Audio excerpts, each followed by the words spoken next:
Hey, welcome back everyone. It is now September 12th of 2022, and we are just around the corner from the Star Wars Andor release date on the 21st, before we also get into Tales of the Jedi by this October, and that of course is going to conclude the Star Wars shows for 2022 before we move into next year with The Bad Batch and The Mandalorian Season 3 for starters. This is Mike Zero. Make sure to subscribe if you are new to the channel for future Star Wars updates. Also, by the way guys, make sure to drop a thumbs up on this video to support the channel. I thank you all so very much for the kind support. It is greatly appreciated. Now, one thing about the new Star Wars universe that a lot of fans have been really invested in when it comes to what Favreau and Filoni are going to be delivering to the fandom. There's a lot of things happening, of course, behind the scenes over at Lucasfilm between Jon, George, and Dave are regulating the franchise, and also reviving Star Wars Legends to become canon under Disney's wing. Now, given that Disney executives are currently working behind the scenes to regulate the Acolyte series as best as they can, given that Kathleen Kennedy has creative power over 4 episodes, and Jon and George are calling the shots on a total of 5 episodes.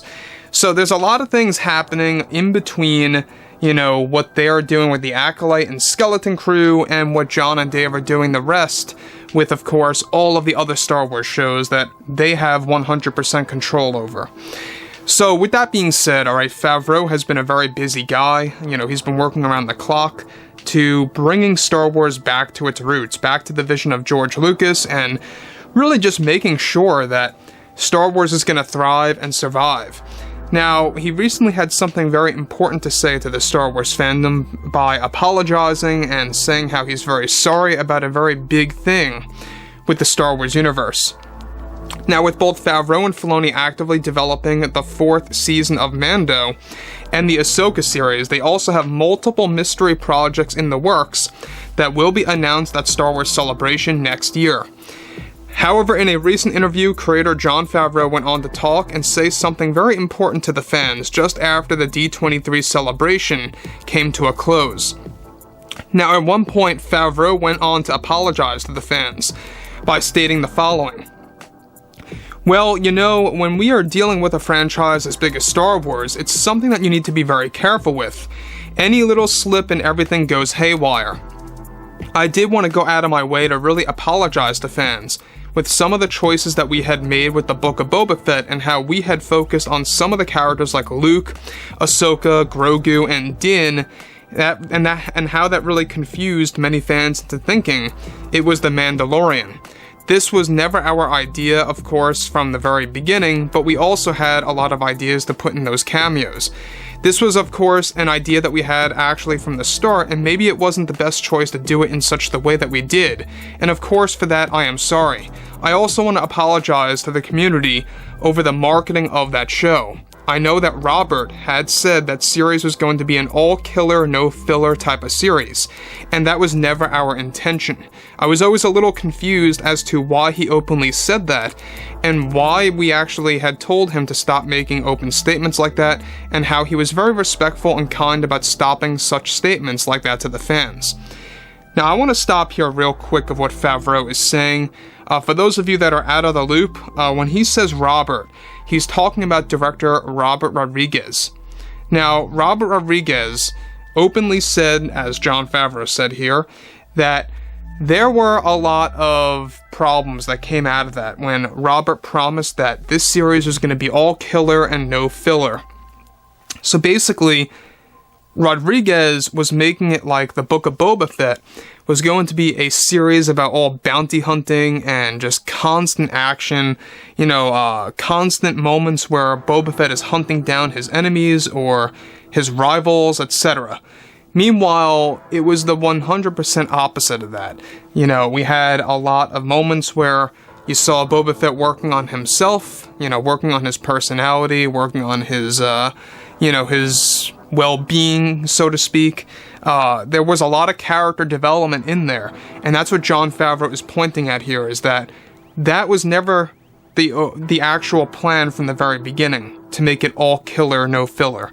In fact, Jon Favreau actually makes it very open to the fans that he always wanted Boba Fett to really kind of find himself and deal with his inner struggles. So this is where Jon Favreau chimes in further and actually kind of sheds light more on the whole Robert Rodriguez situation. And it's one of the main reasons as to why he's no longer involved on the Book of Boba Fett Season 2. We'll talk about that a little bit later. So he goes on to say, to us, this show was never about making it an all-killer show. We wanted to build the character up with the first season. We do have plans to continue his story in ways that I can't announce at this time, that probably will be more accurate to what Robert promised to fans. But that's about as far as I will go with that. So, once again, I want to pause here quick. Favreau seemingly confirming that Boba Fett's story is indeed continuing, and it's going to continue in a way that Robert Rodriguez had actually falsely promised for the Book of Boba Fett. Basically, giving us those bounty hunting, actual side of the story for Boba Fett. Now, that's of course what we have been talking about for the Book of Boba Fett Season 2 through all of the storyboards that are being created. Basically, Season 2 is going to be a soft reboot. It's going to be treated in an entirely different way in comparison to Season 1. And the same exact thing goes as follows for the second season of Obi-Wan Kenobi. We'll talk about that a little bit later as well. But before we get to that, obviously, there's a lot of things coming out of Favreau here. And he wants to really reassure fans that it was never his intention or his call to market the Boba Fett series the way that it was marketed. Rodriguez was, I think, really kind of over his head by saying that the series is going to be all killer and no filler. And he actually went on to actually promise fans that he was never over-exaggerating, that it really was going to be all about, Boba Fett taking down his enemies one by one with each and every episode. That definitely was not the case, 100% at all. So, the next thing that Favreau says is that, but I just wanted to be clear with everyone that it was never our intention to make false promises for this show. It was all a big misunderstanding on Robert's part, and for that I am very sorry.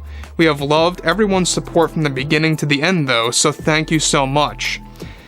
One thing I gotta say about Favreau that I really respect is how he really is just a very calm, welcoming guy.